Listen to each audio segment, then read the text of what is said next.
Welcome back to my kitchen. আসসালামু আলাইকুম। আশা করি সকলে ভালো আছেন। আবারও চলে আসলাম নতুন একটি রেসিপি নিয়ে, স্পেশাল ঝিনুক পিঠার রেসিপি। তো এর জন্য আমার প্রথমে নিয়ে নিতে হবে চালের গুঁড়ো। এগুলো আমি আগেই ভাঙিয়ে এনেছি। এখন আমি এটা একটা প্যানে দিয়ে দিব। গরম পানি ছিল আগে এটার ভিতরে। তো ভালোভাবে আমি এটা নেড়েচেড়ে নিব।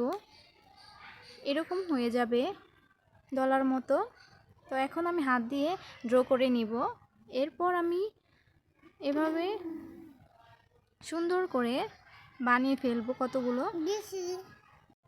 গোল গোল করে আমি কতগুলো করে নিব। এরপর আমি হাত দিয়ে চাপ দিয়ে এভাবে আস্তে আস্তে এরকম শেপ করে নিব।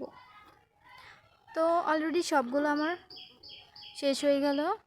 এখন আমি একটা চিরুনি নিয়ে নিয়েছি নতুন। এরপর এখান থেকে মাঝখান থেকে কেটে নিয়েছি।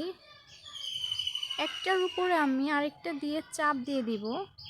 এই তো একদম শামুকের মতো হয়ে গেছে। তো এভাবে আস্তে আস্তে আমি চাপ দিয়ে নিব। অনেক সুন্দরভাবে আমি বানিয়ে ফেলবো এরকম করে।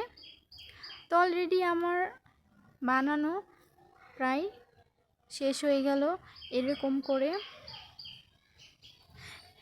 এখন আমি একটা চুলায় প্যান বসিয়ে দিব। এর ভিতরে আমি সরিষার তেল দিয়ে দিয়েছি। আর পিঠাগুলো আস্তে আস্তে এভাবে দিয়ে দিব। প্রায় 5-6 মিনিটের মতো আমি এভাবে ভেজে নিব, সুন্দর একটা কালার যে পর্যন্ত না আসে। তো চলে এসেছে প্রায়। এখন আমি পিঠাগুলো নামিয়ে নিয়েছি। তো কি সুন্দর হয়েছে পিঠাগুলো, দেখে বোঝা যাচ্ছে মুচমুচে। এখন আমি একটা প্যানে আবারও দুধ দিয়ে দিব, প্রায় 1 লিটার লিকুইড। তো দিয়ে দিয়েছি। এর ভিতরে আমি পরিমাণ মতো লবণ দিয়ে দিয়েছি। এখন ভালোভাবে আমি নেড়েচেড়ে নিব।